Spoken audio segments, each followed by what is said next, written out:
আপনারা শুনছেন আধার 48। অফিস শেষ করে আমি বাড়ি ফিরছি, তবে আজকে একটু ওভার টাইম কাজ করলাম অফিসে। আমিও হাঁটছি, রাত দেখলাম 10টা বাজে। হঠাৎই 3টা ছেলে আমার সামনে এসে যায়, যাদের মুখে রুমাল বাঁধা ছিল। তারা আমার পথ আটকে রাখে। আমি বললাম, ভাই পথ আটকালেন কেন? ছেলে একটা, চুপচাপ মোবাইল, ব্যাগ ও মানি ব্যাগ বের কর। ভাই আমি এগুলো দিতে পারবো না, ভাই ছাড়েন তো আমাকে। সাথে সাথে সেখানে থাকা একটা ছেলে ছুরি বের করে আর আমার দিকে ধরে বলে, এই কথা না বলে যা বলছি তাই কর, চুপচাপ ব্যাগ মোবাইল ওয়ালেট বের করে দে। আমিও পালাতে যাব, তখনই আমাকে সেখানে থাকা 2টা ছেলেই ধরে ফেলে আর দুজনেই আমার দুহাত ধরে। ছেলেটা বলে, কই যাচ্ছিস তুই? কথা বলছি শুনিস, এবার মর তুই। বলেই হাতে থাকা ছুরিটা আমার পেটে ঠুকিয়ে দিল। 2বার ছুরি দিয়ে আঘাত করে আমাকে রাস্তায় ফেলে দিয়ে আমার ব্যাগ, মানি ব্যাগ ও আমার অফিস ব্যাগ নিয়ে চলে যায়, যে ব্যাগে আমার ল্যাপটপ ছিল। আমি রাস্তায় পড়ে আছি আর চোখ ঝাপসা হয়ে আসে। আমি ঝাপসা চোখে দেখতে লাগলাম তারা আমার ব্যাগ, মোবাইল ও মানি ব্যাগ নিয়ে হাসতে হাসতে চলে গেল। আর আমি রাস্তায় পড়ে আছি। হয়তো এটাই আমার শেষ দেখা, তাই কালেমা পড়ে নিলাম। আর আস্তে আস্তে চোখ বন্ধ হয়ে আসে আমার। হঠাৎই আমি লাফিয়ে উঠে পড়ি আর নিজের আশেপাশে দেখতে লাগি। দেখলাম আমি আমার রুমে খাটে শুয়ে আছি। তার মানে আমি স্বপ্ন দেখছিলাম। ভাই কি ভয়ঙ্কর স্বপ্ন ছিল! আমি তো মনে করলাম আমি শেষ। আমি দেখলাম সকাল হয়ে গেছে, তাই আমি উঠে গেলাম খাট থেকে। তবে একটা জিনিস আমি নোটিস করলাম, আমার শরীর থেকে এক অজানা সুগন্ধ বের হচ্ছে, যা আমার অনেক ভালো লাগার কাজ করতে লাগলো। কিন্তু প্রশ্ন হলো, আমার গায়ের থেকে এই রকম সুবাস বের হচ্ছে কোথা থেকে? আমার কাছে তো এমন পারফিউম নেই। জিনিসটা অনেক অদ্ভুত লাগলো আমার কাছে। তবুও সেই টপিকটা বাদ দিলাম আর চলে গেলাম ফ্রেশ হতে। ফ্রেশ হতে হতে নিজের পরিচয়টা আপনাদের দিয়ে দিই। বরাবরের মতোই আমি আপনাদের মোহাম্মদ ওবায়দুর রহমান অন্তর। অনার্স কমপ্লিট করে একটা প্রাইভেট কোম্পানিতে চাকরি নেই। আর পরিবারে আমি ছাড়া আর কেউ নেই, কারণ আমি এতিম। অনার্স 3য় বৎসরে থাকাকালীন আম্মু আব্বু একটা সড়ক দুর্ঘটনায় মারা যায়। বাকি কাহিনী গল্পে জানতে পারবেন। ফ্রেশ হয়ে বাইরে আসলাম, এসে একটু আয়নার সামনে গেলাম। সেখানে গিয়ে আমি শক খেতে লাগলাম। তার কারণ হচ্ছে আমার পরনের টি শার্টটা দেখে। শক খাওয়ার কারণ হলো, প্রথমত আমি সাদা কালারের টি শার্ট পরা, তবে আমি তো সাদা কালারের টি শার্ট কিনিও না, পরিও না। আর দ্বিতীয়ত, আমার সেই টি শার্টে আমার বুকের বরাবর হাতের ছাপ দিয়ে নকশা করা। তবে নকশা বললে ভুল হবে, বলতে গেলে কারো হাতের ছাপ। আমি এসব দেখে অনেক অবাক হয়ে গেলাম। আমি আমি যখনই আমার রুমে আমার পড়ার টেবিলের দিকে তাকালাম, তখন এর থেকে বড় শক খেলাম, কারণ সেখানে আমি সেই শার্টটা দেখলাম যেটা আমি স্বপ্নে পড়েছিলাম।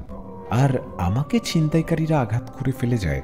আমি টেবিলের কাছে গিয়ে সেই শার্টটা হাতে নিলাম, আর যা দেখলাম তা দেখে আমার এবার ভয় লেগে যায়, কারণ সেই শার্টটা রক্তে ভরা আর আমাকে পেটে আঘাত করার কারণে সেই শার্টের পেটের দিক দিয়ে ছিঁড়ে যায়। তার মানে কাল আমি স্বপ্ন দেখি নাই, সেটা সত্যি ছিল। তাহলে আমি এভাবে দাঁড়িয়ে আছি কিভাবে? মানে আমি বেঁচে আছি কিভাবে? এবার আমার ভয় লেগে ওঠে। আর তখনই আমার ফোন বেজে ওঠে। আমি ফোনের কাছে গিয়ে ফোন নেই আর কল ধরে বলি, হ্যাঁ হ্যালো, আসসালামু আলাইকুম। অপর পাশ থেকে, হ্যালো অন্তর, আমি তানভীর। কি রে, কই তুই? আমি কতক্ষণ নিচে দাঁড়িয়ে থাকবো? তানভীর ভাই, তুই একটু বাসায় আয় তো। আচ্ছা আসতেছি। তারপর ফোন কেটে দিলাম আর আমিও টি শার্ট উঠিয়ে আমার পেটের অংশ চেক করতে লাগলাম। কিন্তু অবাকের বিষয় হলো, আমার পেটে কোনো আঘাতের দাগ নেই। এবার জিনিসটা আমাকে ভয় লাগিয়ে দিল। আমার হাত পা কাঁপতে শুরু করে। আর তখনই দরজায় বেল বেঁচে উঠে। আমিও গিয়ে দরজা খুললাম। কি রে শালা, রেডি হোস নাই কেন? অফিসে যাবি না? দোস্ত, তুই কি আমাকে দেখতেছিস?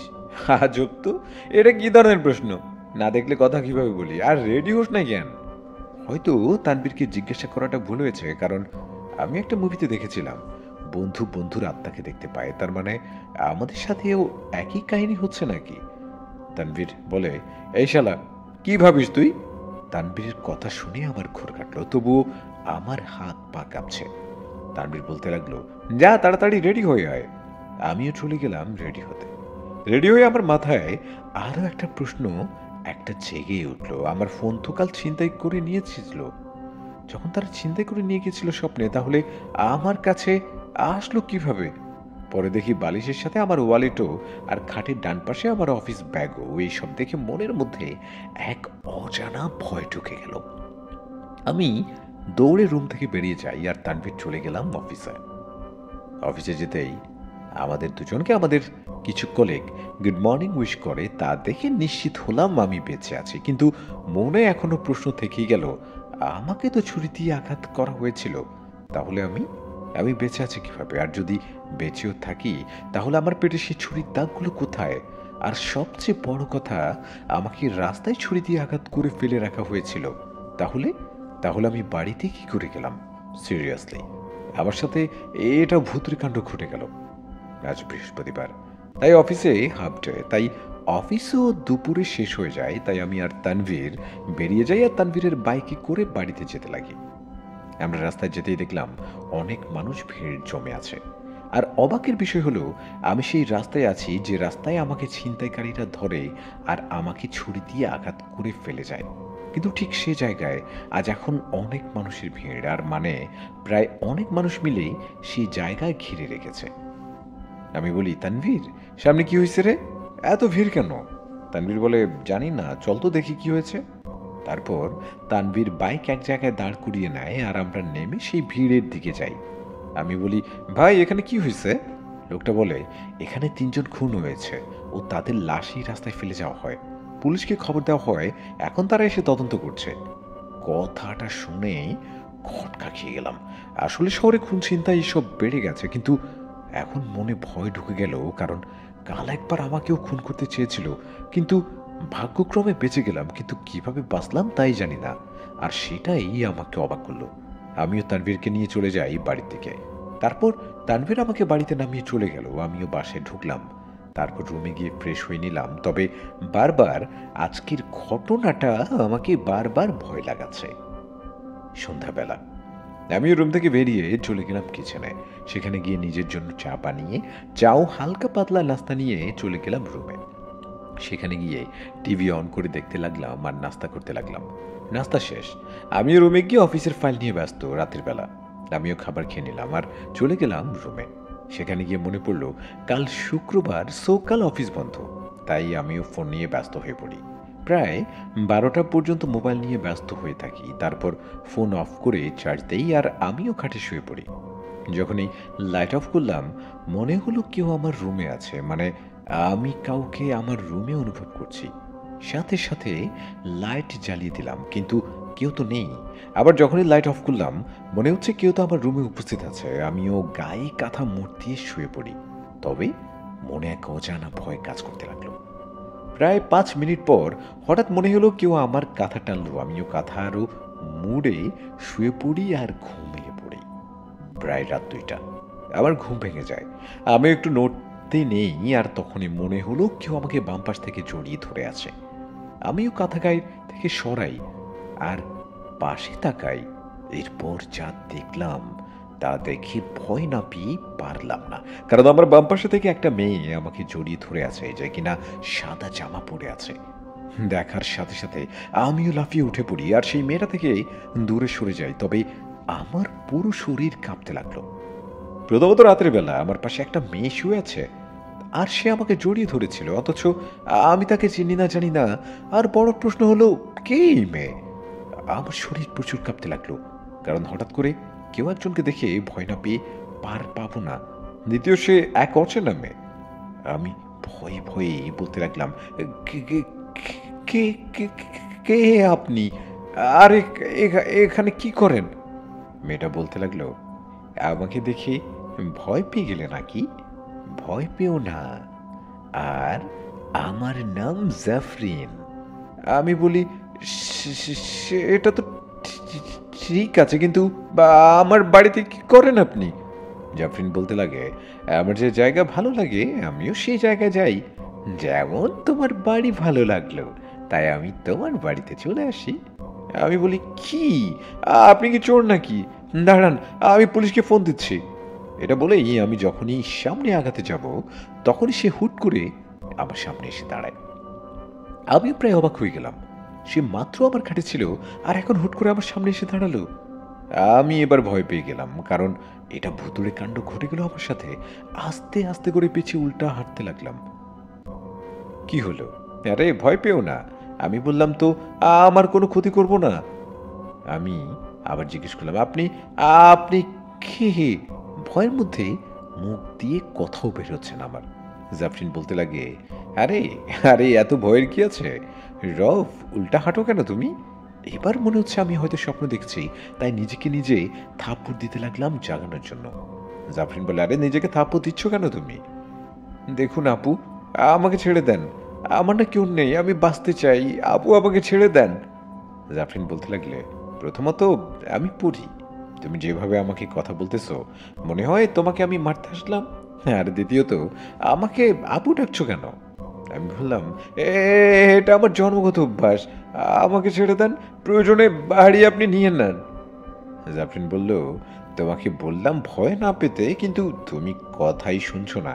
যা, আমার রাগ উঠিয়ে দিলে। দাঁড়া, এখনই ভয় দূর করছি। এরা বলেই আবার আমার সামনে হুট করে চলে আসলো আর সোজা গালে একটা কষে থাপ্পড় দেয়, যাকে আমিও বেহুশ। আমি যখন চোখ খুললাম তখন নিজেকে আবার খাটে আবিষ্কার করলাম। আমি খাটে শুয়ে আছি। তার মানে কাল আমি স্বপ্ন দেখছিলাম। আল্লাহ, শেষমেশ একটা পরীও আমার স্বপ্নে আসলো, তাও আবার আমাকে কষে থাপ্পড় দিল। কেন যে আল্লাহ আমাকে এভাবে ভয় লাগায়? আমি তো কারো ক্ষতি করি নাই। হঠাৎই কেউ একজন আমার মাথায় হাত বুলিয়ে দিতে লাগলো।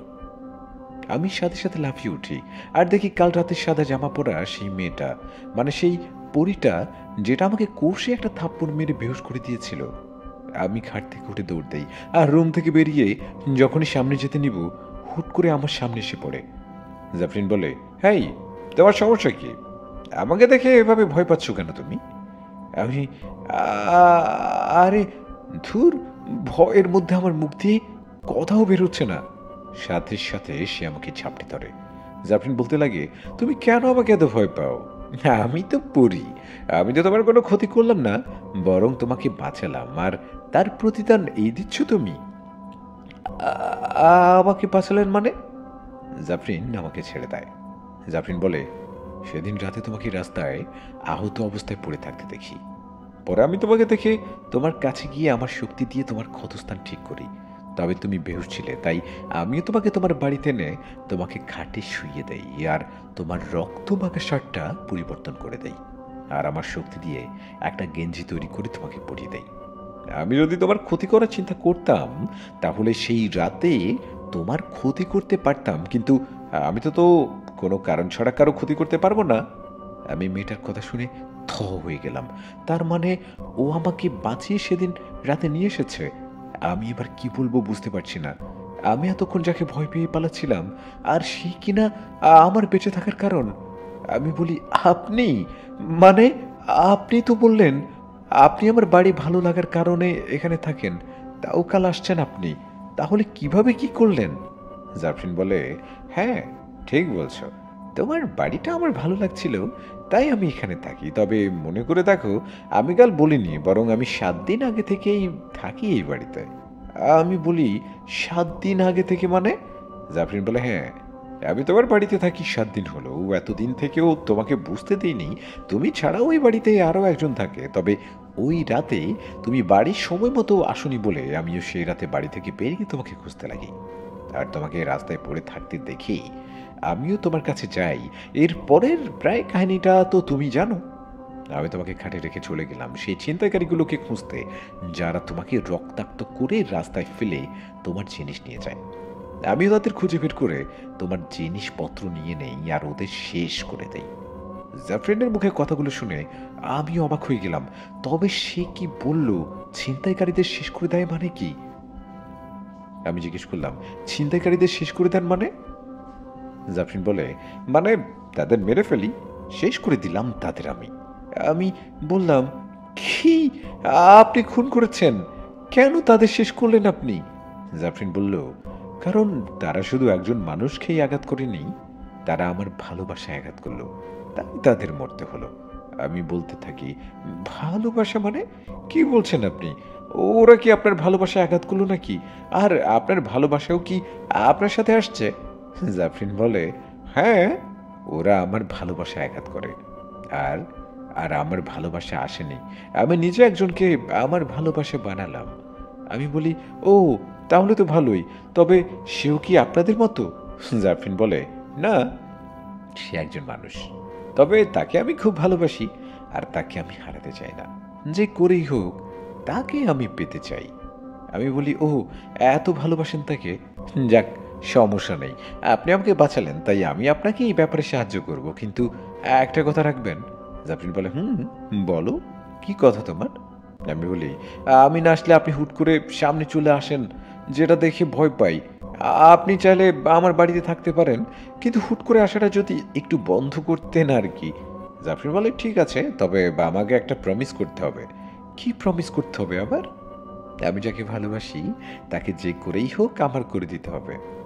আচ্ছা, চেষ্টা করব, তবে আপনার থাপ্পড়টা না আমার খুব ব্যথা দিছে। দাঁড়াও, এখনই ব্যথা দূর করে দিচ্ছি। বলেই জাফরিন আমার কাছে এসে আমার গালে তার ঠোঁট দিয়ে একটা চুমু দেয়, যা আমাকে অবাক করে দিল। তবে তার চুমুতে আমার গালে যে ব্যথাটা ছিল সব চলে যায়। এটা আপনি কি করলেন? কেন, ভালো লাগেনি? না মানে, এটা করাটা কি ঠিক হয়েছে? হুম, না করলে তোমার গালের ব্যথাটা যেত না। আর ক্ষমা করে দিও আমাকে কালকের থাপ্পড়টার জন্য। সেটা তো আপনি ঠিক করেই দিলেন, কিন্তু কোনো কথা বলিও না। তো আর আমার খিদা লাগছে, পারলে কিছু খাবারের ব্যবস্থা করো।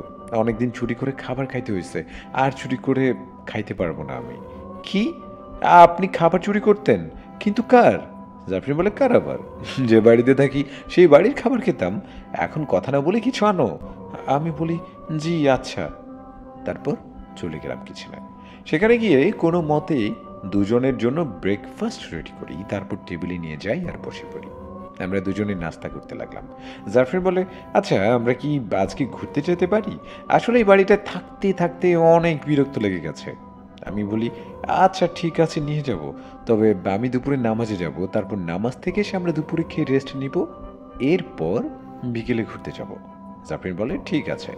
আমি মুখে জুস নিলাম, আর তখনই জাফরিন বলে উঠে, জাফরিন বলে, আচ্ছা তুমি কি কাউকে পছন্দ করো? কথাটা শুনেই আমার মুখ থেকে জুস ফুস করে বের হয়ে যায়। জাফরিন বলে, কি হয়েছে, এমন করলে কেন? আমি বলি, আপনি আমাকে এক অদ্ভুত প্রশ্ন করলেন, তাই মুখ থেকে আমার জুস বেরিয়ে যায়। আর কথা রইল না আমি কাউকে পছন্দ করি কি না।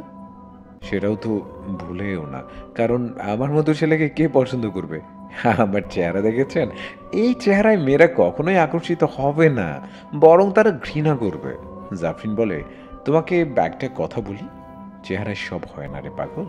কিছু সময় মন থাকা মানুষের প্রতিও অনেকে পাগল থাকে, আর চেহারা ভালো হলেই ভালো হওয়া যায় না, বুঝছো?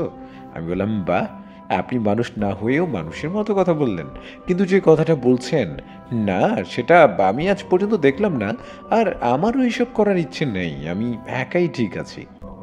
জাফরিন বলে, তুমি কি সারা জীবন একা কাটিয়ে দিবে নাকি? তোমার কি ভালোবাসা পাওয়ার জন্য ইচ্ছে করে না?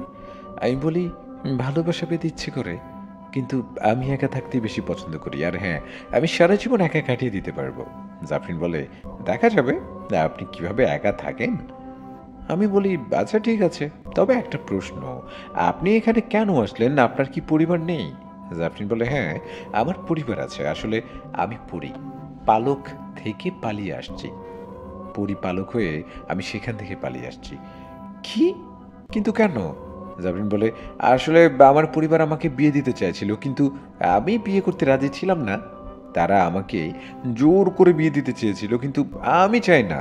আমি কাউকে ভালোবেসে বিয়ে করতে চেয়েছি, তাই তাদের জোরাজুরি সহ্য করতে না পেরে পালিয়ে আসলাম। আর একটা কথা, তুমি শুধু জানো আমি একজন পরী, আসলে তা পুরোপুরি সত্যি নয়। মানে?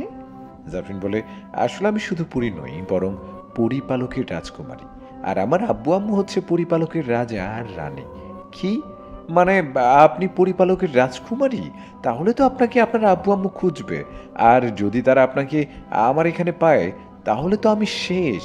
সেটা নিয়ে তুমি কিছু ভাবিও না, আমি ওইটার একটা বুদ্ধি বের করে রাখছি। কি বুদ্ধি?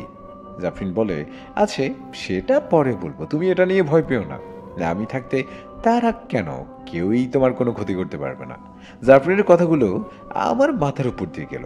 তবে একটা জিনিস তো শিওর, আমার লাইফ বিনা কারণে এখন রিস্কে আছে। জানি না যদি জাফরিনের আব্বু আম্মু জানতে পারে তার মেয়ে আমার বাসায় থাকে, তাহলে আমি শেষ। কারণ জাফরিন হচ্ছে পরিপালকের রাজকুমারী। রিস্কের কারণ কোনো না কোনোভাবে আসবে, কারণ রাজকুমার বা রাজকুমারী আপনার কাছে আছে, সেটা অনেক বড় রিস্কের, যেটা অনেক বড় বিপদ এনে দিতে পারে। কিন্তু আমি তো আর জানতাম না যে একটা পরী আমার কপালে সে জুটবে, সে আবার রাজকুমারী হবে। জানি না আল্লাহ কি চায়। আমরা নাস্তা করে নিলাম, তারপর আমি আমার রুমে গেলাম। সেখানে গিয়ে আমি আমার ল্যাপটপটা অন করে কাজ শুরু করে দিই। জাফরিন হঠাৎ করেই আমার সামনে চলে আসে, যা দেখে আমি ভয় পেয়ে বুকে হাত দিয়ে ফেলি। আপনি, আপনাকে একটা রিকোয়েস্ট করেছিলাম এই কাজটা না করতে, কিন্তু আপনি মনে হয় আমাকে হার্ট অ্যাটাক দিয়েই মারার প্ল্যান করছেন। সরি, আসলে আমি ওই রুমে একা একা বসে আছি। আর তুমি এখানে কি করো? আমার সাথে চলো, দুজন একত্রে বসে গল্প করি। আমার একটু কাজ আছে, আপনি যান, টিভি দেখেন। তোমরা মানুষরা না এই সকল জিনিস নিয়ে মনে হয় বেশি ব্যস্ত থাকতে পছন্দ করো। আমার কাজ করতে হবে তো। সাথে সাথে জাফরিন একটা চুটকি মারলো আর আমার ল্যাপটপ উধাও। আমার ল্যাপটপ! জাফরিন বলে, আমার কথা না শুনলে এমনি হবে। এবার চলো আমরা গল্প করি। আমি বলি, আমার কাজ আছে তো। জাফরিন বলে, ঠিক আছে, কাজ করো তুমি। আমি বলি, ল্যাপটপ না দিলে কেমনে কাজ করব? জাফরিন তখন বলতে থাকে, ল্যাপটপ তখনই পাবা যখন আমার সাথে গল্প করা শেষ করবা, তার আগে নয়। কি আর করব? কাজ তো কাজ, তো কাজ তো করতে পারবোই না তখন, তাই গল্প করে সময় পার করাটাই ভালো। জাফরিনের সাথে দুপুর পর্যন্ত গল্প করলাম, এরপর চলে গেলাম গোসল করতে, কারণ আজ শুক্রবার, মানে জুমার দিন। গোসল শেষ করে পাঞ্জাবি পরে আমি ওয়াশরুমে বের হলাম, আর তখনই দেখলাম জাফরিন আমার রুমে খাটে বসে আছে। সে আমার দিকে হাঁ করে তাকিয়ে আছে। আমি বললাম, কি দেখেন? জাফরিন বলে, ভালোবাসাকে। আমি বললাম, কি? জাফরিন বলে, না মানে বললাম তোমাকে দেখে আমার ভালোবাসার মানুষের কথা মনে পড়ে গেল। আমি বললাম, আচ্ছা সে ব্যাপারে কথা নামাজ থেকে এসে বলবো, কেমন? আমি যাই, দরজা বন্ধ রাখবেন। তারপর আমিও যেতে লাগি, আর জাফরিন আমার পিছু পিছু আসতে লাগে। আমি বাহিরে গেলাম, কিন্তু জাফরিন দরজায় দাঁড়িয়ে আমার দিকে এক ধ্যানে তাকিয়ে আছে। আমি বুঝলাম না কেন। আরে দরজা বন্ধ করুন। তারপর জাফরিন দরজা বন্ধ করে, আর আমিও মসজিদে চলে যাই নামাজের জন্য। আমি নামাজ শেষ করি, এরপর বাসায় যেতে লাগি। চিন্তা করলাম, বাসায় যেহেতু নতুন একজন আছে, তাই আমাকেও কিছু নিয়ে যাওয়ার প্রয়োজন। তাই আমি দোকানে গেলাম, একটা আইসক্রিম নিয়ে নিলাম। আসলে আমি যেখানেই যাই না কেন পকেটে অবশ্যই ওয়ালেটটা রাখি। তারপর আইসক্রিম নিয়ে বাসায় চলে গেলাম। সেখানে গিয়ে দরজা নক করতেই দরজা খুলে যায়, আর দেখলাম জাফরিন দাঁড়িয়ে আছে। একটা জিনিস আনলাম আপনার জন্য। কি? দুপুরের খাবার শেষ করলেই পাবেন। তারপর আমি সেই আইসক্রিম ফ্রিজে রেখে দেই, আর আমি চলে গেলাম কিচেনে। আসলে কিছু রান্না করেই রাখছিলাম সকালে, আর এখন গরম করে নিলেই হবে। তারপর আবার গরম করে সেটা নিয়ে খেলাম, আর দেখলাম জাফরিন টিভি দেখছে। জাফরিন আপু, খাবার রেডি, আসুন। তারপর জাফরিন আসে আর চেয়ারে বসে। জাফরিন বলে, তুমি আমাকে কি বলে ডাকলে? আরে আপু বলে ডাকলাম আর কি, এদের সমস্যা কোথায়? তোমাকে আমি মানা করলাম না আমাকে আপু না রাখতে? আমার কথা না শুনলে কিন্তু আমার রাগ উঠে যায়। পরে আমি উল্টাপাল্টা কিছু করে বসলে আমাকে কিছু বলবা না। আরে আমার অভ্যাস তো এটা। জাফরিন তখন বলে, এই অভ্যাস অন্যদের ক্ষেত্রে প্রযোজ্য, আমার জন্য নয়। আর এখন থেকে শুধু আমাকে আপু ডাকলেই না, যদি আমাকে আপনি করেও বলো, তাহলে তোমার ঘাড় মটকাবো। কি কি কি? আপনি তো বললেন আপনি কোনো কারণ ছাড়া কারো ক্ষতি করেন না, তাহলে আমাকে এইভাবে বলতেছেন কেন? আমার ইচ্ছা আর একবার আপু বা আপনি করে বলো না, দেখবা কি হাল করি তোমার। আমিও চুপ হয়ে গেলাম। আমাকে তার পুরী শক্তি দিয়ে ভয় লাগাচ্ছে। কি বা করব? আমি তার কথা তো শুনতেই হবে, না হলে তো আমি শেষ। আমিও চুপচাপ জাফরিনকে খাবার দিলাম, আর আমিও খেতে লাগলাম। তবে আমি আড়ালে চোখ খেয়াল করলাম জাফরিন আমার দিকে তাকিয়ে আছে, আর আমার দিকে তাকিয়ে মিটি মিটিভাবে হাসছে। তারপর খাবার শেষ করে আমি আমার রুমে চলে গেলাম। আমি জাফরিনকেও একটা রুম দেখিয়ে দেই তার থাকার ও রেস্ট করার জন্য। আমি আমার রুমে খাটে শুয়ে পড়ি, আর চোখ বন্ধ করে রাখি। আর কখন ঘুম চলে আসে তা নিজেও জানি না। বিকেলবেলা আমি শুয়ে আছি, তখনই আমার বুকে ভারী অনুভব করতে লাগলাম, আর একটা জিনিস লক্ষ্য করলাম, কেউ একজন আমাকে জড়িয়ে ধরে আছে। আমি চোখ খুললাম, আর দেখলাম জাফরিন আমার রুমে আমার খাটে আমার বুকের উপর মাথা রেখে ঘুমিয়ে আছে। যা দেখে অবাক হয়ে গেলাম। আমি যখনই তাকে ডাকতে নিব তখনই খেয়াল করলাম তার মায়াবী চেহারাটা আসলে বলতে গেলে জাফরিনের চেহারাটা এতটাই সুন্দর ও মায়াবী যা যে কোনো ছেলে কিংবা পুরুষই তার মায়ায় ফেলে দেবে। আর সে ঘুমাচ্ছে, তাই আমিও তাকে ডিস্টার্ব করতে পারবো না, কারণ আম্মু বলছিল কোনো দিনও যদি কাউকে ঘুমন্ত অবস্থায় দেখি তবে তাকে ভুলেও ডিস্টার্ব না করতে। তাই আমিও তাকে ডিস্টার্ব না করে আস্তে করে ছাড়িয়ে নিতে লাগলাম। আমি ছাড়াতে গেলাম আর সেও আরো শক্ত করে জড়িয়ে ধরে। জাফরিন বলছিল আজকে নাকি বাইরে ঘুরতে যাবে, কিন্তু তার ঘুমের জন্য আমি ডাকতে পারছি না। সন্ধ্যাবেলা জাফরিন এখন আমার বুকের উপর মাথা রেখে ঘুমিয়ে আছে, আর আমিও বিকেল ধরে শুয়ে আছি জাফরিনের জন্য। আমি কতবার ট্রাই করলাম জাফরিন থেকে নিজেকে সরাতে, কিন্তু যখনই নিজেকে সরাতে যাই তখনই জাফরিন আরো শক্ত করে ধরে রাখে। নিজের থেকেও কেমন জানি আনইজি লাগছে। হঠাৎই জাফরিন নড়ে ওঠে আর ঘুম ভাঙের সাথে সাথে আমি চোখ বন্ধ করে ফেলি। জাফরিন আস্তে করে তার ঠোঁট দিয়ে আমার গালে চুমু দেয় আর আমিও লাফিয়ে উঠি। এটা আপনি কি করলেন? কই, কিছুই তো করি নাই। মিথ্যে বলবেন না, আপনি আমাকে। কথা শেষ করার আগেই জাফরিনের ঠোঁটগুলো দিয়ে আমার ঠোঁটগুলো দখল করে নিল, আর আমিও কিছুই করতে পারছি না, কারণ আমার শরীরে আমি নিয়ন্ত্রণের শক্তি পাচ্ছি না। মনে হচ্ছে শরীর আমার হলেও অন্য কেউ তার নিয়ন্ত্রণ করছে। কিছুক্ষণ পরেই আমাকে ছেড়ে দেওয়া হয়, আর সাথে সাথে আমি আবার আমার শরীরের নিয়ন্ত্রণ শক্তি ফিরে পেলাম। আমি বলি, এটা আপনি কি করলেন? জাফরিন বলে, বেশি কিছু করি নাই, শুধু তোমাকে এখন নিজের করে নিলাম, আর আজ থেকে তুমি আমার হয়ে গেলে। আমি বললাম, কি যা তা বলছেন আপনি? আপনি তো আমাকে বললেন আপনি নাকি কেউ একজনকে পছন্দ করেন। এখন যে এই কাজটা করলেন, আপনার ভালোবাসার মানুষটাকে কি জবাব দিলেন? কিভাবে জবাব দিবেন? জাফরিন বলে, তাকে কোনো জবাব দিতে হবে না, বরং আমি তাকেই আমার করে নিলাম। আমি বললাম, কি উল্টাপাল্টা বলছেন আপনি? জাফরিন বলে, যা শুনছো সব ঠিকই বললাম, আমার ভালোবাসা আর কেউ না, তুমি নিজেই। জাফরিনের কথা শুনে থ হয়ে গেলাম আমি। কি আবল তাবল বলছেন? কি আবল তাবল বলছে সে? আসলে কি মেয়েদের চয়েস এতটাই খারাপ হয়ে গেল নাকি? আমার মতো কুৎসিত একটা ছেলেকে সে ভালোবাসা বলতেছে, নাকি মাথা গেছে তার? আমি আমি বললাম, দেখুন, আপনার মনে হয় কোনো বড় ভুল করছেন আপনি।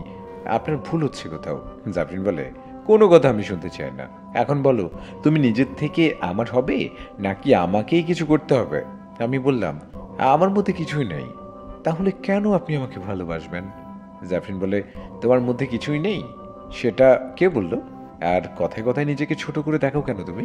আমি বললাম, কারণ আমি ছোট বলেই নিজেকে ছোট করে দেখি। কিন্তু আপনি বলুন, কি দেখে আপনি আমার প্রতি আকর্ষিত হলেন?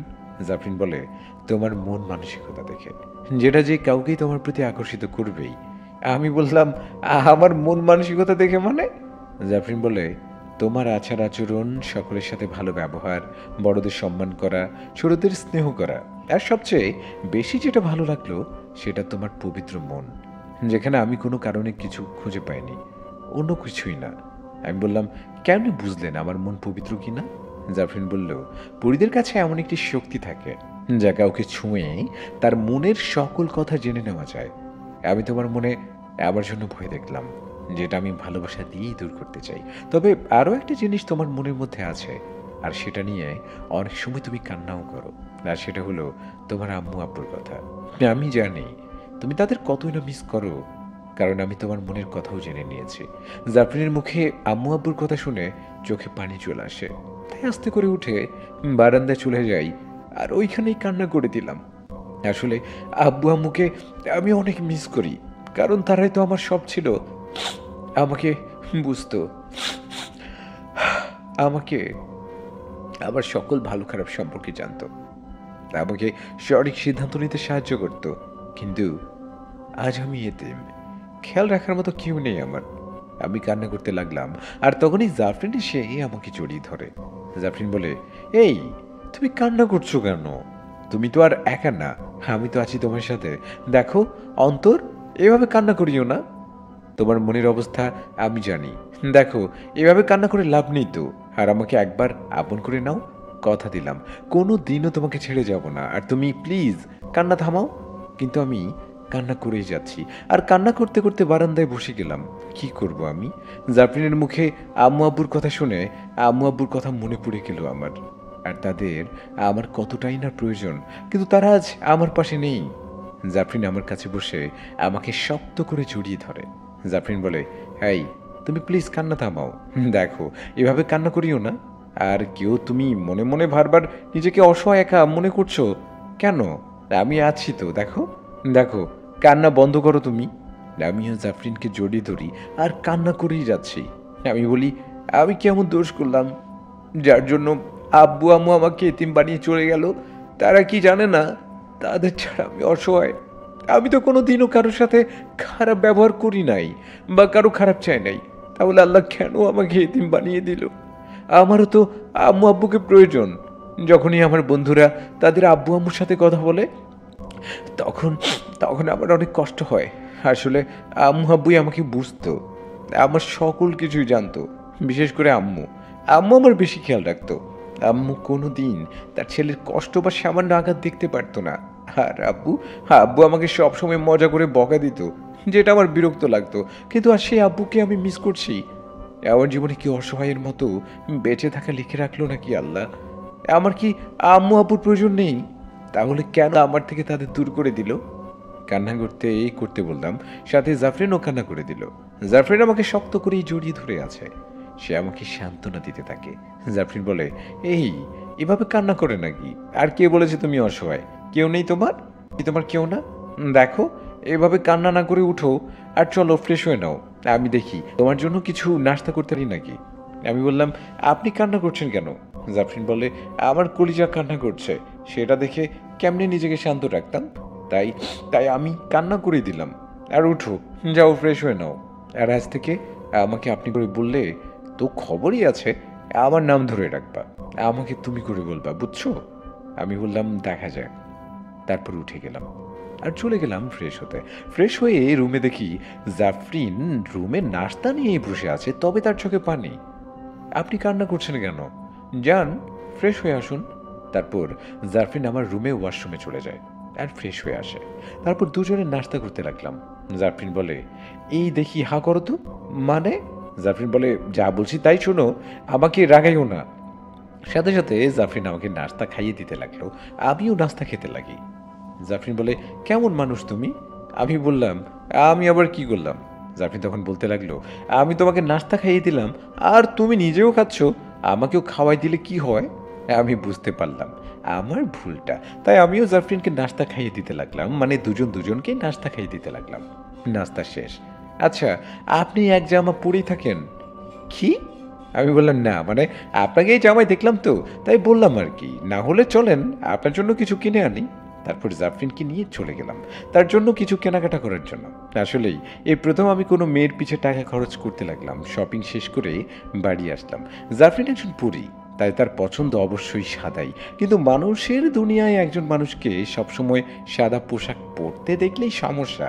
পরে ভূত পেতনি ভেবেই মানুষ পালাবে বা আমার বাসায় হুজুর বা তান্ত্রিক পাঠিয়ে দেবে, পরে আমাকে বিপদে পড়তে হবে। তবে আমি জাফরিনকে সাদা জামার পাশাপাশি কিছু কালারিং জামাও নিয়ে দিলাম। রাতের বেলা আমি খাবার রেডি করতে লাগলাম আর জাফরিন নতুন জামা পরেই টিভি দেখতে ব্যস্ত। তারপর দুজনে খাবার খেয়ে নিলাম। এবার হচ্ছে ঘুমানোর পালা। আমিও খাটে যেতেই মনে পড়লো ল্যাপটপের কথা। আমিও জাফরিনকে ডাক দিলাম। জাফরিন বলে, কি হয়েছে? আমি বললাম, আমার ল্যাপটপটা। জাফরিন বলে, ও হ্যাঁ। তারপর চুটকি মারলো আর আমার ল্যাপটপটা হাজির। আমিও সেটা নিয়ে কাজে লেগে যাই। আসলে একটু কাজ আছে প্রজেক্টের ব্যাপারে, তাই কাজ করতে হবে আমার। তবে দেখলাম জাফরিন আমার রুমে আমার খাটে শুয়ে পড়ে আছে। আপনি আমার খাটে কি করছেন? আমি তোমার সাথে ঘুমাবো, আমার একা একা ভালো লাগে না। আমি বললাম, কিন্তু এটা তো ঠিক না, আমরা অবিবাহিত হয়ে এক খাটে ঘুমাবো, সেটা ঠিক না। জাফরিন বলে, ঠিক আছে, আমরা কাল বিয়ে করে নিব, তবে আজকে একত্রে ঘুমাবো, আর কোনো কথা বলিও না তো। আমি বললাম, কিন্তু এটা তো হঠাৎ করেই আমার মুখ বন্ধ হয়ে গেল। জাফরিন বলে, বেশি কথা বলো তুমি, তাই দিলাম মুখ বন্ধ করে। এবার কাজ শেষ করে খাটে আসো, আর যদি আমার কথা না শোনো, এরপরে যা করবো না, তুমি কিন্তু আমাকে আর আটকাতে পারবে না। আমি আপুল হয়ে গেলাম, কারণ জাফরিন আমার মুখ বন্ধ করে দিল, কিন্তু মনে মনে ঠিকই কথা বলতে পারছি, তাই আর কিছু করার নাই পারি। পরে যদি আমাকেই বন্ধ করে দেয়, তাই আমিও কাজ শেষ করে ল্যাপটপ বন্ধ করে চুপচাপ এক পাশে শুয়ে পড়ি। তবে মনে মনে ভয় কাজ করছে। হঠাৎই জাফরিন আমার দিকে ঘুরে আর আমাকে জড়িয়ে ধরে আমার বুকের উপর মাথা রাখে আর চোখ বন্ধ করে থাকে। আমিও কিছু করতে পারবো না। যদি কিছু করতে যাই পরে আমাকেই পস্তাতে হবে। আমি কোনো মতেই নিজেকে সামলে রেখে ঘুমিয়ে পড়ি। সকালবেলা আমার ঘুম ভাঙে, তবে আমার কাছে জাফরিন নাই। তার মানে সে চলে গেছে। যাক, ভালোই হলো। আমি উঠেই ফ্রেশ হয়ে নিলাম, তারপর ওয়াশরুম থেকে বেরিয়ে হয়ে গেলাম, কারণ জাফরিন আমার রুমে উপস্থিত। তবে সে নাস্তা নিয়েই আমার রুমে আসে আর সে আমার মোবাইল নিয়ে খাটে বসে বসে কি যেন করতে লাগে। আমি বলি, আপনি আমার ফোনে কি করছেন? জাফরিন বলে, কিছু না, এমনি দেখছিলাম। আচ্ছা আসো, নাস্তা করবো আমরা। আমি বলি, জি আপনি বসেন, আমি একটু অফিসের জন্য রেডি হয়ে নেই। জাফরিন বলে, ভুলে গেছো আজকে আমাদের কি করার কথা? আমি বলি, কি? জাফরিন বলতে লাগে, আজকে আমাদের বিয়ে করার কথা। আমি বলি, আজকে কি করতে হবে? জাফরিন বলে, আমি তখন বলি, দেখুন আমি এখন বিয়ে করতে পারবো না। যদি আপনার আম্মু আব্বু এসে পড়ে তাহলে তো তারা আমাকে শেষ করে দিবে। জাফরিন বলে, তোমাকে সেফ রাখার জন্যই এমন করছি, আর কথা বলিও না, যেটা বলছি শোনো। জাফরিনের রাগ দেখে আমি ভয় পেয়ে গেলাম, কারণ এখন আমি যদি কিছু বলি তাহলে জাফরিন আমাকে কি করবে আল্লাহই জানে। আমি সোজা গিয়ে নাস্তা করতে লাগি। তবে জাফরিন আমাকে খাইয়ে দিচ্ছে, আমিও জাফরিনকে খাইয়ে দিতে লাগি। হঠাৎই আমার ফোন বেজে ওঠে। আমি দেখি তানভীর কল দিচ্ছে। আমি, হ্যালো। তানভীর বলতে থাকে, কি রে শালা, অফিসে যাবি না? আমি বলি, না আজকে একটু কাজ আছে রে, আমি স্যারকে ফোন করে দিব, আসলে একটু প্রবলেমে পড়ছি আমি। তানভীর বলে, কি সমস্যা? তুই একটু আয় তো। তানভীর বলে, আচ্ছা দরজা খোল। তারপর ফোন রেখে দরজা খুলতে চলে গেলাম। দরজা খুলতেই তানভীর উপস্থিত। আমি বলি, দোস্ত ভিতরে চল, অনেক বড় সমস্যায় আছি আমি। তারপর তানভীরকে ভিতরে নিয়ে যেতেই সে জাফরিনের দিকে হাঁ করে তাকিয়ে আছে। তানভীর বলল, অন্তর, উনি কে? আর তোর বাড়িতে কি করছে উনি? জাফরিন বলে, আমার নাম জাফরিন, আর তোমার বন্ধুর হবু বউ আমি। তানভীর বলে, হবু বউ মানে? এই অন্তর, কি বলছে উনি? আমি বললাম, আমার কথাটা শোন আগে। তানভীর বলে, শালা বাটপার, আমার থেকে এত বড় কথা লুকাইলি তুই? তোরে তো আমি, বলেই সেখানে আমাকে মারা শুরু। তানভীর বলে, শালা ফ্রড, ধোকাবাজ, আমাকে নামের বেস্টু মানতি তুই? তুই শালা খামায়ের। জাফরিন বলে, এই আপনি ওকে মারছেন কেন? ছাড়েন বলছি। কিন্তু তানভীর কোনো কথাই শুনে নাই, সে আমাকে মারতে ব্যস্ত। সাথে সাথে জাফরিন তার শক্তি ব্যবহার করে তানভীরকে আঘাত করে, আর তানভীর সোজা দেওয়ালের সাথে বাড়ি খায়। আর জাফরিন আমার কাছে এসে আমাকে জড়িয়ে ধরে। জাফরিন বলে, তুমি ঠিক আছো তো? আমি বলি, আপনি এটা কি করলেন? বলেই জাফরিন থেকে ছাড়িয়ে নিয়ে তানভীরের কাছে গিয়ে তাকে ধরে উঠাই। আমি বলি, তানভীর তুই ঠিক আছিস তো? তানভীর বলে, ভাই এটা কি হইল? আমি কি এটা স্বপ্ন দেখলাম নাকি? উনি কিভাবে এটা করলো? আমি বলি, তুই শালা পুরো কথা না শুনেই আমাকে মারতে গেলি কেন? তানভীর বলে, দোস্ত ভাবি কি ডাইনি নাকি? এই কথাটা শুনে জাফরিন আরো খেপে যায়। জাফরিন বলে, এই কি বললেন আপনি? আমি ডাইনি তাই না? আমি বলি, আরে জাফরিন আপনি একটু শান্ত হন তো, সে আপনার সম্পর্কে না জেনেই সব বলছে। জাফরিন বলে, এই তুমি আমাকে আপনি করে বলতেছো কেন? আমি বলি, আরে ধুর, সবাই প্লিজ রিল্যাক্স হন। আসলে একসাথে দুজনে সামলাতে হচ্ছে, তাই পাগল হয়ে গেলাম আমি। তারপর দুজনকেই কোনো মতে শান্ত করে নিলাম। আর তানভীরকে জাফরিনের সত্যিটা বললাম। তানভীর জাফরিনের সত্যিটা জেনে অবাক হয়ে গেল। আসলে যে কেউ অবাক না হয়েই পারবে না। তানভীর বলে, এখন কি করবি তুই? জাফরিন বলে, কি করবে মানে? আমাকে বিয়ে করবে? মিষ্টি একটা হাসি দিয়ে কথাগুলো বলতে লাগলো। আমি বললাম, আমার কাছে কোনো উপায় নেই, তবে আগে বস থেকে ছুটি নেওয়া লাগবে। তানভীর বলে, কয়দিনের জন্য নেবে? আমি বলি, 3 দিন নিলে চলবে। জাফরিন বলে, আমি জানি না, মোট কথা যে কোনো মূল্যে তোমাকে পেলেই হবে। তানভীর বলে, নে তুই। আমি বললাম, তবে তোকে আজকে আমার সাথে থাকতে হবে। তানভীর বলে, সমস্যা নাই, আছি তোর পাশে। তারপর অফিসের বসকে কল দিলাম। আমি বললাম, হ্যালো স্যার, আসসালামু আলাইকুম, কেমন আছেন স্যার? স্যার বলে, এই তো ভালো, তোমার কি অবস্থা ওবায়দুর? আমি বলি, জি স্যার, আল্লাহর রহমতে ভালো। স্যার একটা কথা বলার ছিল। স্যার বলে, বলো। আমি বলি, স্যার আমাকে কি 3 দিনের ছুটি দেওয়া যাবে? স্যার বলে, বাবা অবশেষে ছুটি চাইতেছো? এই প্রথম তোমাকে ছুটি নিতে দেখলাম, তাই আমিও মানা করতে পারবো না। কয়দিন ছুটি লাগবে তোমার? আমি বলি, স্যার বেশি না, 3 দিন ছুটি দিলেই হবে। আচ্ছা ঠিক আছে। আমি বলি, স্যার আরও একটা কথা ছিল। স্যার বলে, হ্যাঁ বলো। আমি বলি, স্যার আপনি যদি আজকের জন্য তানভীরকে ছুটি দিতেন তাহলে একটু ভালো হতো। আসলে স্যার ওকে একটু লাগবে আমার। স্যার বলে, আচ্ছা যেহেতু তুমি এই প্রথমবার আমার কাছে কিছু চাইলা, তোমার কথা রাখলাম, যাও ওকেও তোমার জন্য আজকে ছুটি দিলাম। আমি বলি, thank you sir, thank you so much. Sir বলে, ইউ আর মোস্ট ওয়েলকাম। তবে ওবায়দুর, আজকে তোমার জন্য যা করলাম এটা তোমার প্রাপ্য, কারণ তোমার অনেস্টি ও ভালো ব্যবহার আমাকে অবাক করে দিল। তুমি আমাদের অফিসে জয়েন করে আমাদের অনেক আপন করে নিলে, ও তোমার দায়িত্ববোধ আমাকে মুগ্ধ করলো। আর শোনো, আমি শুধু তোমার বস না, আমি তোমার বন্ধুও বটে। তাই তুমি যদি কোনো অসুবিধায় পড়ো সবার আগে আমাকে বলবে, বুঝেছো? আমি স্যারের কথা শুনে হয়ে গেলাম, কারণ স্যার যে কত বড় মনের মানুষ তা আমি বুঝলাম। আসলে ওনার অফিসে কেউ কোনো দিনও মন খারাপ করে থাকতে পারে? তিনি কাজের মাঝে সকলের সাথে গিয়ে কথা বলবে, আড্ডা দিবে, হাসি মজা করবে। তাই সকল এমপ্লয়ি তাকে অনেক সম্মান করে। আমি বললাম, স্যার একটা আবদার রাখবো। স্যার আপনি তো আমাকে বন্ধু বলেছেন, তাহলে বন্ধু হিসেবে আজকে আপনাকেও লাগবে। স্যার বলে, আমার কি কাজ? আমি বলি, আছে স্যার। স্যার বলে, আচ্ছা ঠিক আছে, তো কোথায় আসতে হবে আমাকে বলো। স্যার পারলে আমার বাসায় চলে আসেন। আচ্ছা ঠিক আছে, আসছি আমি। তারপর ফোন কেটে দিলাম। তানভীর বলে, তো বল আমাকে কি করতে হবে? আমি বলি, শালা আমি বিবাহিত নাকি তুই? তানভীর বলে, ও হ্যাঁ, ভুলে তো গিয়েছিলাম, তাহলে নিহাকে আসতে বলছি, দাঁড়া। তারপর তানভীর নিয়াকে ফোন দিয়ে আসতে বলে। ও আপনাদের তো বলাই হয় নাই, আমাদের তানভীর সাহেব বিবাহিত, তার বিয়ে হয়েছে মাত্র 6 মাস প্রায়। আর আমাদের বসও বিবাহিত। ও শিট, স্যারকে তো বলি নাই ভাবিকেও নিয়ে আসতে। তাই তাড়াতাড়ি স্যারকে কল করে বলে দিলাম ভাবিকে তাদের বাচ্চাদেরও নিয়ে আসতে। আসলে আমাদের বস বিবাহিত 5 বছর ও তাদের 2 সন্তান আছে, একটা ছেলে ও একটা মেয়ে। তবে মেয়ে বড়। আসলে আমি এক পাবলিক ছিলাম যে সিঙ্গেল লাইফের মজা নিচ্ছিলাম, কিন্তু বলে না সুখ চিরস্থায়ী নয়, তাই জাফরিন এসে আমার ভোগ সুখ সবই নিয়ে যাচ্ছে। যাই হোক, আর কিছুক্ষণের মধ্যে বাসায় মানুষ চলে আসে, মানে স্যার ও তার পরিবার ও তানভীরের নিহা। তবে তানভীরকে আমি আগেই বুঝিয়ে দিই যাতে জাফরিনের সত্যিটা কেউ না জানে, কাউকে না বলে। সেখানে উপস্থিত আমি, তানভীর, জাফরিন বাদে সকলে আমার বিয়ের কথা শুনে হয়ে গেল। পরে তারাই অ্যারেঞ্জমেন্ট করতে ব্যস্ত। আর স্যারের কথা কি বলবো, তিনি তো আমাকে নিয়ে মজা নিচ্ছে, কারণ আমি অফিসে বলে বেড়াতাম সিঙ্গেল থাকবো, প্যারামুক্ত থাকবো, কিন্তু এখন স্যার সেটা নিয়ে আমাকে পচাচ্ছে। দুপুরবেলা স্যার বাসায় কাজী সাহেব ও রেজিস্ট্রারকে নিয়ে আসে। তার কিছুক্ষণ পরেই আমাদের বিয়ে হয়ে যায়, একটা আইনিভাবে আর একটা ইসলামিকভাবে। বিয়ের শেষ, এবার সবাই বউ নিয়ে ব্যস্ত আর আমি অসহায়ের মতো আছি।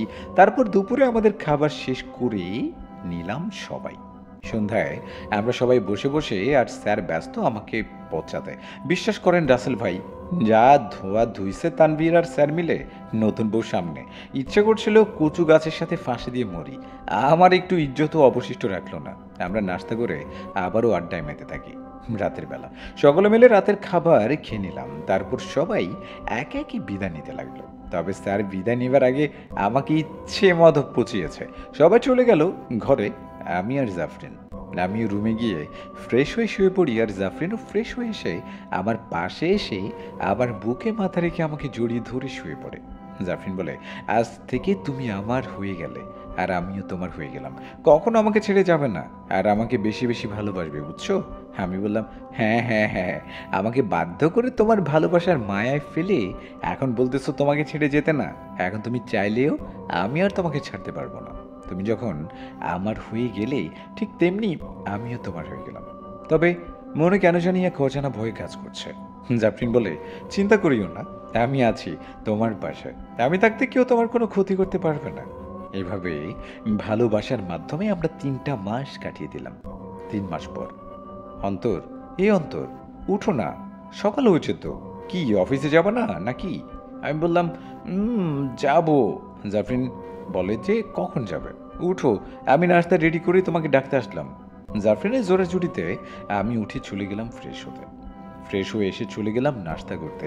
এই 3 মাসে জাফরিন আমাকে এতটাই ভালোবেসেছে, মনে হয়নি আমি এতিম বা অসহায়। সে আমাকে বউয়ের মতো না, একজন সত্যিকারের ভালোবাসার মানুষের মতোই ভালোবাসছে আর আগলে রেখেছে। আমার মন খারাপ দেখলেই চট করে ভালোবেসে আমার মন ভালো করে দেয় জাফরিন। বলতে গেলে আমিও তাকে অনেক ভালোবাসি, কিন্তু সে আমার থেকেও বেশি আমাকে ভালোবাসে। আমরা নাস্তা করতে লাগি।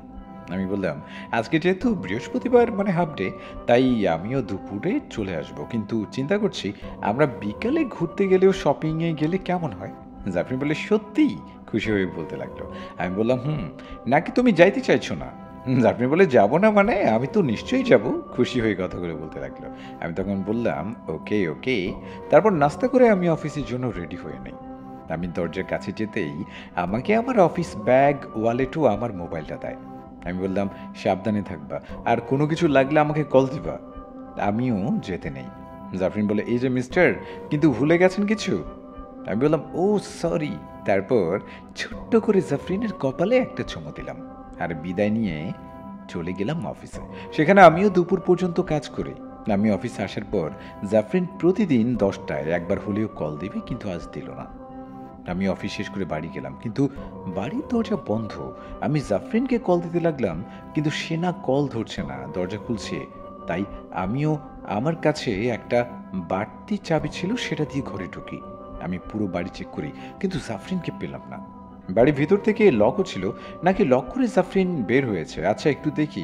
আসলে জাফরিন যদি বাইর হয়, তাহলে আমাদের প্রতিবেশী কিছু আন্টি আছে, তাদের বাসায় গিয়ে গল্প করে হয়তো সেখানে গেছে। আমিও ফ্রেশ হয়ে নেই।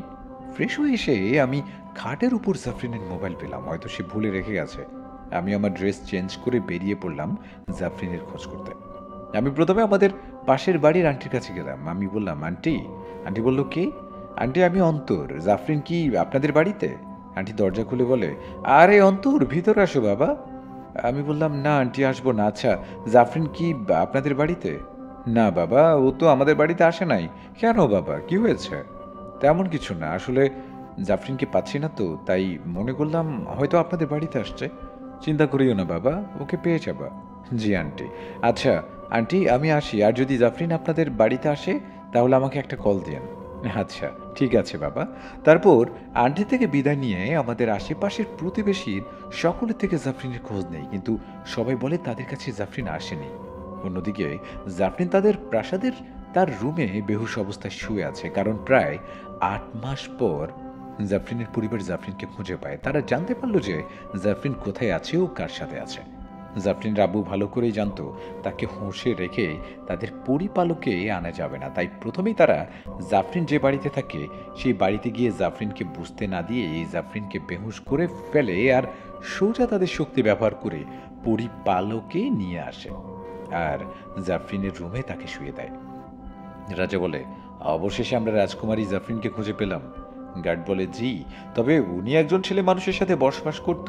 এখন আমাদের রাজকুমারী কি সেই ছেলেটার সাথে কোনো সম্পর্কে আবদ্ধ হয়নি তো? রাজা বলে, না না, তা কখনোই হতে পারে না। জাফরিন কোনো দিনও কোনো মানুষের সাথে সম্পর্ক করতে পারে না, কারণ জাফরিন ভালো করেই জানে আমরা মানুষদের পছন্দ করি না। জাফরিনের আব্বু চালাকি করেই জাফরিনকে তাদের কাছে নিয়ে আসে। এখন জাফরিন পরিপালকেই আছে। সে তার রুমে অজ্ঞান অবস্থায় শুয়ে আছে, আর জাফরিনের কেয়ারটেকাররা তার খেয়াল রাখছে। এদিকে এবার আমি চিন্তিত হয়ে পড়লাম, কোথায় গেল আমার পাগলি পুরিটা? ও তো আমাকে ছাড়া থাকতে পারবে না। একদিন না বলে অফিসে ওভারটাইম করছিলাম বলে বাসায় এসে সে যা শুনিয়েছে, আমাকে সাথে কান্নাকাটিও করেছে। তবে আজকে আমার একটু অন্যরকম লাগছে, জানি না আমার জাফরিন কোথায়। আমি তখন পুলিশকেও কিছু বলতে পারবো না। যদি জিজ্ঞাসাবাদে পুলিশদের হুট করে সত্যিটা বলে দেই, তাহলে তারা আমাকে পাগল ভেবে পাবনায় পাঠিয়ে দিবে, কারণ এখনকার যুগে পড়ি আছে তা কেউ বিশ্বাস করবে না। আমার শরীরটা ক্লান্ত হয়ে পড়লো জাফরিনকে খুঁজতে খুঁজতে, তাই আমিও মন খারাপ করে বাসায় চলে যাই। আমি বাসায় গিয়ে ডাইনিং টেবিলে বসে বসে চিন্তা করতে লাগলাম, আমার জাফরিন কোথায় যেতে পারে। যদি কোনো সম্ভাবনা নেই যে কেউ তাকে কিডন্যাপ করবে, কারণ জাফরিনকে কেউ ছুঁতেও পারবে না, কারণ সে আমার স্পর্শ ছাড়া আর কাউকে ছুঁতে দেয় না। 1 মিনিট কিছু আছে যারা জাফরিনকে নিয়ে যেতে পারবে, আর তারা হলো পরীরা। তার মানে কি জাফরিনকে তার আব্বু আম্মু আমার কাছ থেকে নিয়ে যায় নাই তো? না না, এ হতে পারে না। আমি জাফরিনকে ছাড়া থাকতে পারবো না। আমাকে কিছু একটা করতে হবে। আমি জাফরিনকে হারাতে পারবো না। আমি জাফরিনকে অনেক ভালোবাসি। তবে আমি এখন কি করব? আল্লাহ, আল্লাহ, একমাত্র তুমি আছো যে আমাকে সাহায্য করতে পারো। এখন আমার আর কিছু করার নেই, শুধু শুধু কান্না করা ছাড়া। কারণ কারণ আমি বুঝতে পারছি জাফরিনকে তার পরিবার আমার কাছ থেকে নিয়ে গেছে। আমিও নিজের রুমে গিয়ে বালিশে মুখ লুকিয়ে জাফরিনের জন্য কান্না করতে লাগলাম। আসলে জাফরিনকে আমি নিজের থেকেও বেশি ভালোবেসে ফেললাম, আর আজ আমি তাকে হারিয়ে ফেললাম। আবার আমি একা অসহায় হয়ে গেলাম। এতদিন জাফরিন আমার পাশে থেকে আমার খেয়াল রাখছিল, আমাকে বুঝলো, কিন্তু আজ আমি একা হয়ে গেলাম। আজ দুপুরে আর খাওয়া হলো না। কান্না করে করে খাটে ঘুম চলে আসে। অন্যদিকে জাফরিনের হুঁশ আসে, আর সে নিজেকে তার প্রাসাদে ও নিজের রুমে দেখে চিৎকার চেঁচামেচি শুরু করে দেয়, যা শুনে প্রাসাদের সকলেই জাফরিনের রুমে ছুটে আসে। জাফরিন বলে, আমি এখানে কেন? আমাকে কে এখানে নিয়ে আসছে? আমার অন্তর কোথায়? ওকে আমার সামনে আসতে বলো। চিৎকার করে জাফরিন কথাগুলো বলতে থাকে। রানী তখন বলতে থাকে, জাফরিন, মা কি বলছিস তুই? কে অন্তর? কার কথা বলছিস তুই? জাফরিন বলে, আম্মু, আমি অন্তরকে ভালোবাসি। ও শুধু আমার ভালোবাসা না, বরং বিয়ে করার স্বামী। রাজা বলে, কি? তুই মানুষকে বিয়ে করছিস? তুই ভালো করে জানিস আমরা মানুষকে পছন্দ করি না। তারা লোভী ও প্রতারক, তাদের আমরা দু চোখেই দেখতে পারি না। আর তুই একটা মানুষের সাথে সম্পর্কে জড়িয়ে গেলি। জাফরিন বলে, হ্যাঁ আব্বু, সকল মানুষ লোভী ও প্রতারক হয় না। অন্তরকে আমি নিজে বেছে নিলাম। ও অনেক ভালো আব্বু, আম্মু। ও আমার অনেক খেয়াল রেখেছিল। ও আমাকে অনেক ভালোবাসে। রানী বলে, জাফরিন, তুমি হয়তো ভুলে গেছো আমরা কেমন আইন করেছিলাম। আমরা পুরীরা কোনোদিন মানুষের সাথে সম্পর্ক করতে পারবো না। আমরা কোনোদিনও তোমাদের এই সম্পর্ক মেনে নিব না। জাফরিন বলে, তাহলে আমার শক্তি লাগবে না। রাখো তোমাদের শক্তি, আর আমাকে আমার জায়গায় রেখে আসো। আমার আমার কাউকে চাই না, শুধু অন্তরকে পেলেই হবে। কারণ আমি ওর মধ্যে আমার প্রতি ভালোবাসা দেখেছি। রাজা বলে, তোমাকে আমরা কোনোদিনও সেখানে ফিরতে দিব না। আর কথা হলো, সে মানুষ জানি না কি নাম তার, তবে তাকে এই পরিপালক এনে কঠিনতম শাস্তি দেওয়া হবে। কারণ সে শুধু পরীর সাথে সম্পর্ক করেনি, বরং পরিপালকের রাজকুমারীর সাথে সম্পর্ক করে বসে আছে। জাফরিন বলে, দয়া করে তাকে কিছু করিও না তোমরা। ছেলেটা আমাকে অনেক ভালোবাসে। আমার ভালোবাসাকে এভাবে কষ্ট দিও না। ওকে আমি অনেক ভালোবাসি। প্রয়োজনে আমাকে শাস্তি দাও। কারণ ও সম্পর্ক করতে চায়নি, আমি ওকে বাধ্য করেছি আমার সাথে সম্পর্ক করতে। তাই শাস্তি দিলে আমাকে দাও তোমরা। রানী বলে, তোমাকেও শাস্তি দেওয়া হবে, তবে তার আগে ছেলেটাকেও পরিপালকে আনার ব্যবস্থা করতে হবে। তারপর জাফরিনের রুম খালি করে সকলে চলে যায়, আর জাফরিন চিৎকার করে কান্না করতে লাগলে। কারণ প্রথমত জাফরিন তার ভালোবাসা থেকে দূরে, দ্বিতীয়ত তার জন্য আজ তার ভালোবাসার মানুষের বিপদ হতে চলেছে। জাফরিন বলে, আমি এখন কি করব? আজ আমার জন্য আমার কলিজাটার বিপদ হতে চলেছে। কি করব আমি এখন? তবে যে করেই হোক আমাকে তাকে বাঁচাতে ও রক্ষা করতে হবে। কান্না করতে করতে কথাগুলো বলতে লাগে সে। জাফরিন বলে, জাফরিন, কেন আমার এইভাবে এই বিপদে পড়তে হলো? জাফরিন কোনো রাস্তা পাচ্ছে না বলেই সে অঝরে কান্না করে যাচ্ছে। এদিকে বিকেলবেলা আমার ঘুম ভাঙে, চলে শরীরটা অনেক দুর্বল লাগছে। কোনো মতে উঠে ফ্রেশ হয়ে নিলাম। আজকে আমার কিছুই ভালো লাগছে না। আমার পাগলি পরিটা আমার পাশে নেই, আমাকে একা করে দিল আবার। যদি আল্লাহ আমার ভাগ্যে একা থাকাই লিখে রাখে, তাহলে কেন আমার ভাগ্যে সেই পরিটাকে পাঠায়? কেন আমাকে জাফরিনের মায়ায় ফেলে দিল? আমি এসব মনে মনে বলতে লাগলাম। তারপর আমিও কিচেনে গিয়ে দেখি জাফরিন রান্না করেই রেখে গিয়েছিল, কিন্তু আমার খেতে ইচ্ছে করছে না। আমি হলরুমের সোফায় শুয়ে পড়ি, আর জাফরিনকে মনে করতে করতে চোখের পানি ফেলতে লাগি। অন্যদিকে জাফরিন পাগলের মতো আচরণ করতে লাগলে। দুপুর ধরে খাবার খাওয়ানোর চেষ্টা করা হচ্ছে, তবে সে খাবার খাওয়া তো দূরে থাক, সে খাবারের দিকেও তাকাচ্ছে না। জাফরিন বলে, আমি খাবার খাবো না, আমাকে অন্তর কিনে দাও, না হলে আমাকে ওর কাছে দিয়ে আসো। আমি জানি আমার কলিজাটা এখনো কিছু খায় নাই। দয়া করে আমাকে আমার কলিজার কাছে দিয়ে আসো। চিৎকার করে কান্না করতে করতে কথাগুলো বলতে থাকে জাফরিন। জাফরিনের চিৎকারে প্রাসাদের কোণা থেকে শোনা যাচ্ছে যে যা রাজা রানীও শুনছে। রাজা বলে, জানি না এই মানুষের বাচ্চাটা কি এমন জাদু করে বসে আছে, যার জন্য আমাদের জাফরিন সারাক্ষণ সেই মানুষের নাম নিচ্ছে। এর একটা ব্যবস্থা করা উচিত, কি বলো? রানী বলে, ঠিক বলছেন আপনি। তবে আমি বলি কি, জাফরিন সেই মানুষটাকে যেহেতু বিয়ে করে ফেললো, তাই তাদের এক করে দেওয়াই উচিত। রাজা বলে, রানী, তুমি কি ভুলে গেছো মানুষ কেমন? তারা শুধু নিজেদের স্বার্থ বোঝে, আর নিজের স্বার্থের জন্য অন্যদেরও ক্ষতি করতেও তারা ভাবে না। আর আমরা মানুষকে ঘৃণা করি। রানী বলে, তাহলে আপনি কি করতে চাচ্ছেন আসলে?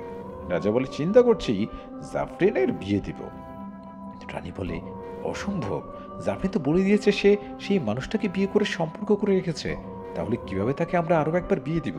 আমাদের এখানের আইন কি আপনি ভুলে গেছেন? রাজা বলে, যদি জাফরিন আইন ভুলতে পারে, তাহলে আমরা কেন পারবো না? মোট কথা, আমি জাফরিনকে সেই মানুষের সাথেই থাকতে দিব না। রানী বলে, কিন্তু এটা তো ঠিক হচ্ছে না। আর তাছাড়াও জাফরিন সেই ছেলেটাকে ভালোবাসে। এখন আপনি যদি এটা করেন, তাহলে তো জাফরিন আপনাকে সহ্য করতে পারবে না। দেখুন, আমি বলি কি আমি বলি কি আমাদের একবার ছেলেটাকে পরীক্ষা করে দেখা উচিত। হতে পারে জাফরিনের চয়েস করা ছেলেটা সত্যিই জাফরিনকে ভালোবাসে। রাজা বলে, তার মানে তুমি চাচ্ছ সেই ছেলে মানুষকে একবার পরীক্ষা করে দেখতে? রানী বলে, জি, আমি মনে করি একবার জাফরিনের চয়েসটা যাচাই করা প্রয়োজন। রাজা বলে, ঠিক আছে, তুমি যা বলো, তবে একবারই পরীক্ষা করা হবে। যদি সে উত্তীর্ণ হয় তাহলে মেনে নিব, না হলে সেই ছেলে মানুষটা শেষ। রানী কোনো মনে রাজাকে পরীক্ষা করানোর জন্য রাজি করে। এরপর রানী জাফরিনের কাছে যায়, সেখানে দেখে জাফরিন কান্না করছে। জাফরিন বলে, আমাকে আমার কলেজের কাছে দিয়ে আসো, ছেলেটা আমার ছাড়া ভালো নেই, আমিও আমার অন্তরকে ছাড়া ভালো নেই। প্রয়োজনে আমাকে শক্তিহীন করে পরিপালক থেকে বের করে দাও, তারপরেও ওর কাছে ফিরিয়ে দাও আমাকে, দোহাই লাগে। চিৎকার করে কান্না করতে করতে বলতে থাকে জাফরিন। রানী বলে, জাফরিন। জাফরিন দেখে তার আম্মু মানে পরী রানী তার কাছে আসছে। সাথে সাথে জাফরিন দৌড়ে গিয়ে তার আম্মুকে জড়িয়ে ধরে কান্না করতে লাগলে। জাফরিন বলে, আম্মু, আমাকে অন্তরের কাছে পাঠিয়ে দাও, ছেলেটা আমাকে ছাড়া ভালো নেই আম্মু, আর আমিও তাকে ছাড়া ভালো নেই আম্মু। আম্মু, ও অনেক কষ্টে ছিল, আমি ওর অনেক কষ্টে দূর করতে সক্ষম হই, আর সে না আমাকে অনেক ভালোবাসে আম্মু, আমাকে ছাড়া থাকতে পারে না। আর জানি না কেন মনে হচ্ছে ও খুব কষ্টে আছে আম্মু। আম্মু, একটু আমাকে ওর কাছে পাঠিয়ে দাও না, না হলে ওকে এখানে নিয়ে আসো আম্মু, আমার মন বলছে ও ভালো নেই আম্মু। রানী বলে, শোন মা, আমি তোর আব্বুর সাথে কথা বলেছি এই ব্যাপারটা নিয়ে। তোর আব্বু বলেছে তাকে একবার পরীক্ষা করে দেখবে, যদি সে সফল হয় তবে সে তোকে পাবে, না হলে ওকে মরতে হবে। জাফরিন বলে, কি? না, ওকে কোনো পরীক্ষা করতে হবে না, আমি ভালো করে জানি আব্বুর পরীক্ষাগুলো কেমন। আম্মু, ও মানুষ, আমাদের মতো না আম্মু, আমি বলছি ওকে কোনো পরীক্ষা করতে হবে না, ও আমাকে অনেক ভালোবাসে আম্মু। আম্মু, ওর কিছু হলে আমি কিন্তু মরেই যাব, বলেই কান্না করে দিল। রানী বলে, জাফরিন, তুই চিন্তা করিস না, আম্মু আছি তোর পাশে। জড়িয়ে ধরে রানী জাফরিনকে কথাগুলো বলল। জাফরিন অন্তরের জন্য অঝরে কান্না করে যাচ্ছে। এইদিকে রাতের বেলা চোখের পানি ফেলেই সময় কাটালাম। আজকে না লাগলো খিদা, না কোনো পিপাসা, কারণ আমার পাশে আমার কলিজাটা তো নাই। আমি কিছু না করেই রুমে গিয়ে একটু ফ্রেশ হয়ে নিলাম। তবে জানি না আমি আর কোনোদিনও জাফরিনকে পাবো কিনা। তবে একটা কথা বলেই রাখি, ভালো যখন বাসলাম শেষ নিঃশ্বাস পর্যন্ত তাকেই ভালোবেসে যাব। আমার মনে আর কেউ জায়গা করে নিতে পারবে না, আমার মনে শুধু আমার জাফরিনই থাকবে, আর কেউ আমাদের মাঝে আসতে পারবে না। তবে জানি না আমার কলিজাটা ভালো আছে কিনা, খাওয়া দাওয়া করছে কিনা। অফিসে থাকাকালীন সে আমাকে আগে জিজ্ঞাসা করবে লাঞ্চ করেছি কিনা। আমি যদি বলি খেয়েছি, তারপরেই সে খাবে, না হলে সে না খেয়েই থাকবে। তবে আমার নিজেরই কষ্ট লাগছে আমার জাফরিনের জন্য। আজকে না আছে খাওয়া দাওয়া করার ইচ্ছা, না আছে কাজ করার ইচ্ছা, কিছুই ভালো লাগছে না আমার। কোনো মতে কষ্ট করে রুমে শুয়ে পড়লাম আর বালিশে মুখ লুকিয়ে অঝরে চোখের পানি ছড়াতে লাগলাম। আর কখন ঘুম চলে আসে নিজেও জানি না। সকালবেলা আমার ঘুম ভাঙে, তবে প্রতিদিন আমাকে জাফরিন ডেকে ঘুম থেকে তুলতো, কিন্তু আজ সে আমার কাছে নাই, আজ সে আমার কাছে নেই। আমিও কোনো মতে শোয়া থেকে উঠে পড়ি, শরীর একদম দুর্বল মনে হচ্ছে। তা তো হবেই, কাল দুপুর থেকেই তো কিছু খাই নাই, চোখের ঝাপসা দেখছি, তাই চোখে একটু মুখ ছেই নিলাম। তখন খেয়াল করলাম আমার রুমটাকে, যা দেখে আমি অবাক না হয়ে পারলাম না। অবাক হওয়ার কারণ হলো রুম, তবে সেটা আমার রুম না, আমি অন্য একটা রুমে শুয়ে আছি, যেটা আমার বাড়িতেই নেই এমন রুম। সেই রুমটার রং ছিল পুরো সাদা, সাদা রং ছাড়া আর কোনো রং নেই। এটা তো আমার বাড়ির কোনো রুম নয়। আর আমার বাড়িতে সাদা রঙের রুম আছে, তবে সেটাতে একটু হলেও অন্য রঙের মিশ্রণ আছে। আমিও উঠে রুমের দিকে ভালো করে দেখতে লাগলাম। রুম দেখে বুঝতে পারলাম এটা আমার রুম না। শুধু রুম বললে ভুল হবে, এটা আমার বাড়ি না। মানে আমি এখন অন্য কোথাও আছি, কিন্তু প্রশ্ন হলো কোথায়। হঠাৎই কারো পায়ের আওয়াজ শুনলাম, আর সাথে সাথে আমার খাটের কাছেই আমি শুয়ে পড়লাম চোখ বন্ধ করে। কেউ আমার রুমে প্রবেশ করলো, কিন্তু আমি চোখ বন্ধ করে আছি, শুধু আওয়াজই শুনতে পাচ্ছি। তাহলে এই হলো সে ছেলেটা যার সাথে রাজকুমারীর সম্পর্কে আবদ্ধ হলো। মিলি কণ্ঠেই কেউ একজন কথাগুলো বলল। আমি বুঝতে পারলাম আমার রুমে একজন মেয়ে প্রবেশ করলো। আর ওয়েট, কি বলবো, সেই রাজকুমারী মানে? হঠাৎ করে রাজকুমারী বলল কেন? আর এখনই আরো একজনের রুমে আসার আওয়াজ শুনি। কি হচ্ছে এখানে? মহিলা কণ্ঠে কেউ একজন বলল। মেয়েটা বলে, রানীমা, আপনার কথা মতো গার্ড ছেলেটাকে পরিপালক নিয়ে আসছে। কি? আমি পরিপালকে? ও মোর খোদা, কিভাবে সম্ভব? আর আমার রুমে সেই পরিপালকের রানী উপস্থিত? খোদা, জানি না আমাকে কেন এখানে আনা হয়েছে। মনে হয় আমাকে আমাকে শিক কাবাব বানাবে। আল্লাহ, বাঁচাও আমাকে।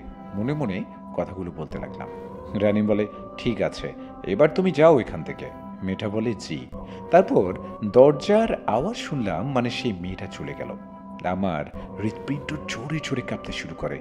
জানি না এখন কি হবে আমার সাথে। তবে যাই হোক, একবার হলেও আমার পাগলিটার সাথে দেখা করতে হবে, যে করেই হোক। তবে জানি না পরিপালকে কয়টা রাজ্য আছে, নাকি একটা রাজ্য মিলে পরিপালক। তবে এখন ভয় হচ্ছে, কারণ আমার রুমে পরি রানী উপস্থিত।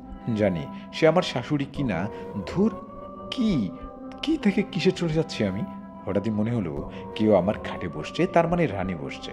আল্লাহ যদি উল্টাপাল্টা কিছু করে, তাহলে আমি কিন্তু তারে আঘাত করতে বাধ্য হব। প্রয়োজনে যদি আমার মৃত্যুর আদেশও দেওয়া হয় তারপরেও। রানী তখন বলে, জানি না কি আছে তোমার জন্য, যার জন্য আমাদের জাফরিন এত পাগল তোমার জন্য। তবে আমিও তোমার মধ্যে ভালো কিছু একটা অনুভব করছি। কিন্তু তোমাকে এখানে আনা হয় যাতে তোমাকে পরীক্ষা করার জন্য তুমি আমাদের জাফরিনের জন্য যোগ্য কিনা। তাই তোমাকে একটা পরীক্ষাও দিতে হবে। তবে তোমার হুঁশ আসতেছে না কেন সেটা বুঝলাম না। ওয়েট, কি বললো উনি? ওনাদের জাফরিন মানে? তার মানে কি উনি জাফরিনের আম্মু? আমিও আড়াল চোখে তার চেহারাটা দেখলাম। মাশাল্লাহ, দেখতে প্রায় পরীর মতো। থুকুনি তো পরী। যাক, ভালোই। এখন যদি জিজ্ঞাসা করতে পারতাম আমার পাগলিটা কেমন আছে, খাওয়া দাওয়া করেছে কিনা, ঠিক আছে কিনা। কিন্তু ওনার শেষের কথাগুলো শুনে ভয় লেগে গেল। তিনি বলছে আমাকে এখানে আনা হয় পরীক্ষা করার জন্য। এখন ভয় হচ্ছে, জানি না সামনে কি অপেক্ষা করছে আমার জন্য, বা কি হবে আমার। আমি আবারও দরজার আওয়াজ পেলাম। আসতেই পারি, মেলি কণ্ঠে কেউ একজন বলল।